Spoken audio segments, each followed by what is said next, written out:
మీరు ఎప్పుడైనా బైబిల్ పరిశీలిస్తే లూకా సువార్త 7వ అధ్యాయంలో మీరు గమనించాలి, 2 అద్భుతాలు ఉంటాయి. ఒకటి యేసుక్రీస్తు ప్రభువారు శతాధిపతి యొక్క దాసుని స్వస్థపరుస్తాడు. 2వ అద్భుతం అదే 11లో చూస్తే 7:11లో ప్రియమైన దేవుని బిడ్డలారా, ఒక పాడి మీద నుంచి ఒక వ్యక్తిని మోసుకెళ్ళిపోతున్నారు. ఆ పాడి మీద ఉన్నవాడిని యేసు ప్రభు చూసి ఆ పాడి ముట్టుకొని లెమ్ము చిన్నవాడంటే వాళ్ళు లేచి మాట్లాడాడు. గట్టిగా 2 చేతుల పైకి చెప్పలు కొట్టాలి, 2 చేతుల పైకి చెప్పలు కొట్టాలి.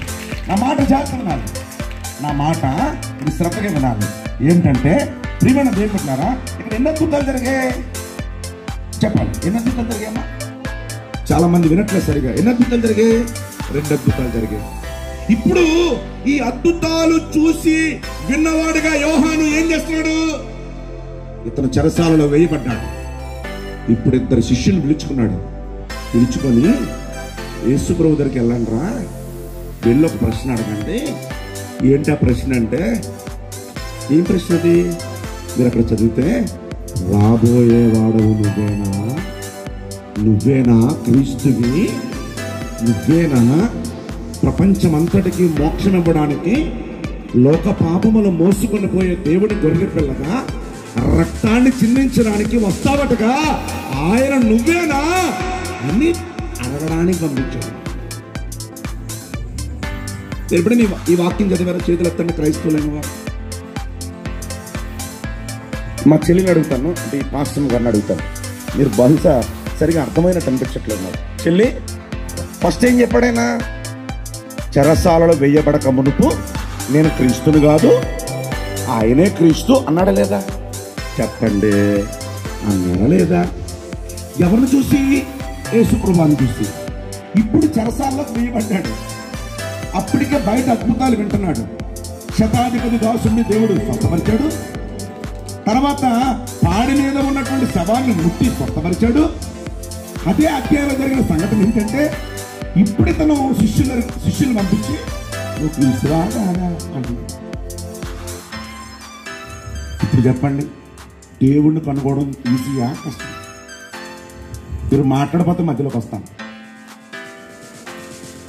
దేవుణ్ణి కనుగొనడం ఈజీనా? చెప్పండి, ఈజీయా కష్టమా? సులువా దేవుణ్ణి కనుగొనడం? చెప్పండి, సులువుగా కనుపచ్చు. అందుకే మీకు విషయం తెలుసా, ఇవన్నీ సాహసాలు చేయలేక మన పూర్వీకులు చెప్పారు ఒక మాట, దేవుడు అంటే మనలా ఉండరా, దేవుడు అంటే దివ్య దేవ అన్నాడు. అంటే నిత్యం వెలుగుతున్నవాడు దేవుడు అన్నారు. అందుకే దేవుడిని వెలుగుతో పోల్చారు, దేవుడిని కొడుకుతో పోల్చారు. విషయం చెప్పనా? కొడుకుతో ఎందుకు పోల్చారు చెప్పండి? మానవుల కొడుకు మరణానికి గెలిచి లేచేవాడా? చెప్పండి, పర్సనాలిటీ అది పూజ సువార్త అంటే. ప్రపంచానికి చెప్పకపోతే నాకు శ్రమ అని బయలుదేరాను. ఈరోజు 113 మీటింగ్లో మాట్లాడుతున్నాను. కొట్టి చెప్పట్లా, ఇది కేవలం నా గొప్పతనం కాదు.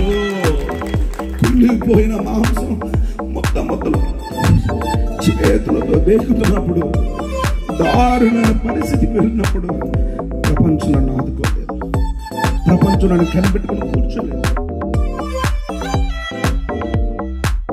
చూసిన మన దాస్ గారు, శ్యామ్ ప్రసాద్ గారు, ఇది మన పాత నంబర్స్ ఎవరు నాకు తెలియదండి. ఇక్కడ 37 మీటింగ్ల వరకు నాకు ఎవరో తెలియదు.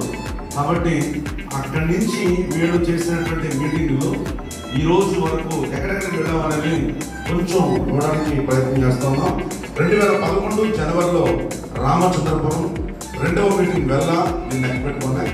3వ మీటింగ్ ఆదివారపేట, 4వ మీటింగ్ జగన్నాథగిరి, 5వ మీటింగ్ కందులపాలెం, 6 కోటిపల్లి, 7 కోట, 8 తిప్పరాజుపాలెం, పెనుగుదురు, గురదనాపల్లి, చొల్లంగిపేట, గుల్ల చొల్లంగి, చిన్న Chollangi, drivers colony, Yanam, Patavala, శాంతమూల, మంచేరు, Recharlapeta, Bhanugudi, Kakinada rural, Thorangi, Thimmapuram, Gollapalem, పాత వీరంపాలెం, కొత్త వీరంపాలెం, ఓదూరు, ఇందిరా కాలనీ, పెదబ్రహ్మదేవం, ఓలపల్లి, వీరవాడ, కడుగుదురు, రామేశ్వరం, హంసవరం. అర్థమైందండి? ఇప్పుడు మీకు 37 చదివాను, లెక్కెట్టలేదు. ఈ 37 ప్రాంతాలు కూడా సహోదరులు మోజెస్ గారు, అలాగే జాన్సన్ గారు, అలాగే దాస్ గారు, అలాగే శ్యామ్ ప్రసాద్ గారు, అలాగే ఉన్నటువంటి సాల్మన్ రాజు గారు, అలాగే మా యొక్క ప్రియమైన అన్నయ్య రావణ గారు, ఎలీషా గారు, చెప్పండి, యేసురత్నం గారు, వీళ్ళ సారథ్యం నేను వీడికి యాడ్ అయ్యానండి. ఇప్పుడు మీరు గమనించాలి. హంసవరం, ఉప్పందల, ఇంజరం, ద్వారపుడి, నడుంపాలెం, గండ్రేడు, ఆకిపుడు, ధవళేశ్వరం, సలపాక, హుస్సేనపురం, అనపర్తి, పనసపాడు, ద్వారపూడి, విజయనగరం, అన్నవరం, లచ్చిరెడ్డి, మెట్టపూరు, గండ్రేడు, అన్నవరం, వేలంగి, ఓదూరు, లచ్చిరెడ్డిపాలెం అంటే 2 సార్లు చేసాం 3 ఊర్లు, ఎంఎస్ఎన్ చార్టీస్, బావారం, అయినవల్లి, జట్రాగంపేట, పిఠాపురం, అమలాపురం, తాళపాలెం, నెల్లిపూడి, కోరంగి, పిఈ, చెన్నైపాలెం, హంసవరం 2సారి, అమలాపురం, అల్లవరం, ముక్తేశ్వరం, యానం, పల్లిపాలెం, కొత్తపేట, వరహపట్నం అంటే కృష్ణా జిల్లా, చిన్నదొడ్డుకోలు విశాఖ జిల్లా, శృంగవరం, శంఖవరం, సంజీవనగర్, నరేంద్రపట్నం, ముసుగపల్లి. ఇక రాష్ట్రం దాటేసాం. పిల్లాయి ఛత్తీస్గఢ్. చప్పలు కొట్టొచ్చుగా. దేవుని మహిమ చెప్పండి ఒకసారి. హల్లెలూయా. ఇక ఆంధ్ర రాష్ట్రం కూడా దాటి పిల్లాయి కూడా వెళ్ళడానికి దేవుడు కృప చూపడండి. మరలా పిల్లాయి 2 రోజులు అక్కడ ఉన్నాయి. గుండారం, రౌతులపూడి, చేదువాడ, 100వ meeting Kakinada celebrations in CVM ground.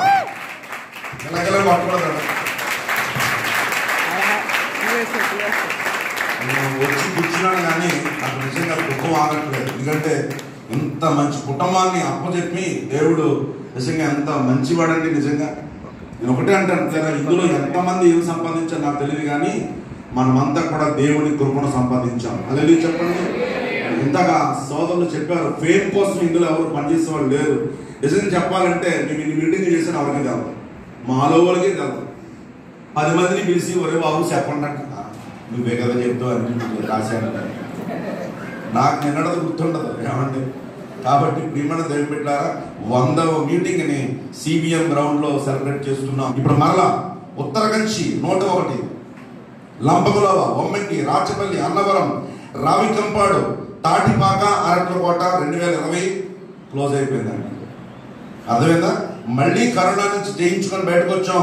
కత్తుపూడి, Sarvavaram, Sanjeevanagar, Kajuluru, Rangampeta, Seethampeta, VK Rayapuram, Navara, పవర, Uppada, Suryaraopeta, Mulapeta, Kuyyeru, K Gangavaram, దొంగలగూడెం, Kapulapalem, గిడజాం, Kothapeta, Ramachandrapuram, Meher Nagar, Draksharamam, మృజనాపల్లి, Gollapalem, ఘాటీ centre, గొడ్డటిపాలెం, Rangampeta, Gorrepudi, రాజగృహకల్ప, Pratap Nagar, తేటకుంట, Thimmapuram, బొందలకుంట, Gorrepudi, చీడిగా, Kunduru, Bommuru, ఇప్పలపాడు, Tapeswaram, వెలగతోడు, Bikkavolu, Gandhinagar 150. క్రీస్తు మహారాజ్ కే, క్రీస్తు మహారాజ్ కే, క్రీస్తు మహారాజ్ కే. ఈ ప్రాణం ఉన్నంత వరకు ఈ గుండె ఆగిపోవలేమో, ఈ కన్ను రాలిపోవలేమో, చనిపోయేంత వరకు ఈ సువార్త ప్రకటన చేస్తూనే ఉంటుంది ఈ గుండె. దేవునికి స్తోత్రం చెప్పండి. హల్లెలూయా చెప్పదగ్గ హల్లెలూయా. ఎందుకంటే దేవుడి మహాకృప. నేనంటారా, పిలువబడిన వారు అనేకులు కానీ ఏర్పరచబడిన వారు కొందరే. వారు పునాదిని వేయించారు. వారిని మేము ఎందుకు పిలిచామంటే అయ్యా మీ ప్రయాస వృధా కాలేదు. దేవుని స్తోత్రం చెప్పండి. చెప్పాలి ఇక్కడ హల్లెలూయా, హల్లెలూయా. యాక్చువల్గా మా అన్నయ్య జాన్సన్ గారు ఒకరు ఉండాలి. మరి దేవుని యొక్క మహాకృప బట్టి మొన్ననే అమ్మ చనిపోయినప్పుడు వచ్చారు. మళ్ళీ కుదిరిండిపోవచ్చు పాపం, అందువల్ల ఎవరు రాలేదు. కానీ మరి దేవుని యొక్క మహాకృప నిజంగా 163 మీటింగుల్లో 13 నెలలు కరోనా వల్ల మన ఇంట్లో ఉన్నాం గవర్నమెంట్ని ఉద్దేశించి. కానీ 150 మీటింగులు, నేను 150 మీటింగులు కల్పిస్తానండి. ఎందుకంటే రాత్రి కూడా దేవుడు ఘనంగా జరిగిస్తాడు. నిజంగా ఎన్నో ఆటంకాలు, ఎన్నో సమస్యలు, ఎన్నో ఇబ్బందులు, నిజంగా ఎన్నో చీవాట్లు. ఇందులో ఒక్కరి పేరు నేను చెప్పడానికి ఇష్టపడట్లేదు.